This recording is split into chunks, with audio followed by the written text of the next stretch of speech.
આજ ભડથું બનાવવા મોટો જબર ભડકો કર્યો ને રીંગણા બળીને કાળા બકરા જેવા થઈ ગયા. આજ ભડથું ખાવા અમારે ગામ ઓરી જવાનું હતું. મફતનું ખાવાનું હોય ને એટલે આવા મફતિયા તૈયાર જ હોય. ધંધીનો કરો નકર તમારો બાપ લોનું લીધેલા કારખાના વેચાઈ જાય છે ભાઈ. પછી મેં રાજુભાઈ ને કીધું ડિફેન્ડર ને 150 ખેલી આપણે ગામ ઓરી પોખશું તો હાન પડી જાય છે.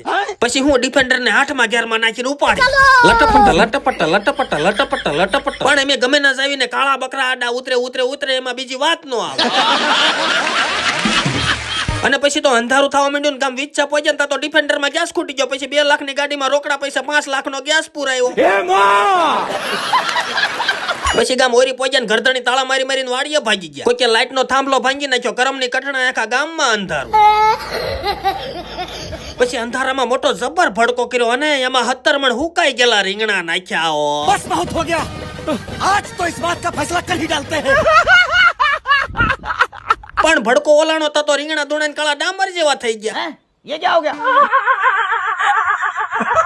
પણ રાજુભાઈ ને ભડથું બનાવવામાં એક બે ની કાંઈ ખબર પડે નહીં. તોય ધોણાઈ ગયેલા રીંગણાના સોયત્ર્યા કાઢ નાખ્યા. ઘણા વાંઢા આપણને કે આવજો અમારી ઘરે. તાર ઘરે હું તપેલ્યું ધોવા આવું અમારે. અને મહેમાન તો ધરુસતા કાસુ બકાલું સુધારે. મેં કીધું તમને બહુ ટાઈટ વાઈતી લાગે. પણ મહેમાને હામાં કાંઠાના મને કે આપણને ટાઈટ બાઈટ ન વાય. વળી પાછા આ મહેમાન ને ડુંગળી કાપવામાં ઓલ ઇન્ડિયામાં પહેલો નંબર આવે. ખુદ મોદી સાહેબે એવોર્ડ આપેલો. બોલો. એનો પગાર હતો ખાલી મહિનાનો 75 કરોડ.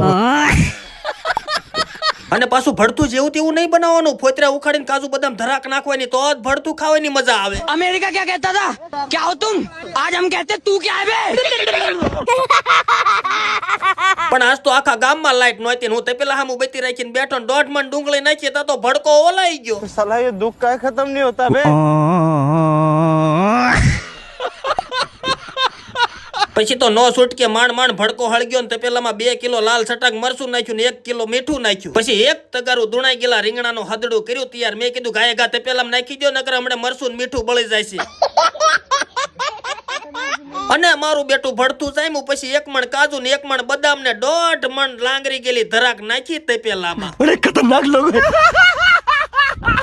પણ ભડથું દેવું બન્યું ને તે મહેમાન તે પેલું લઈને ભાગ્યા. એટલું તો મારે એકલા ને જોઈશે. સાલા બાજુમાં બેહવા વાળા ખદડા નીકળ્યા બાકી હામી નજરે થોડી થાય. પછી હું અમે તો માંડ મહેમાન ને સમજાવ્યા અને આખી થાળીઓ ભરીને હાવ મફતમાં ભડથું ઉપાડી લીધું.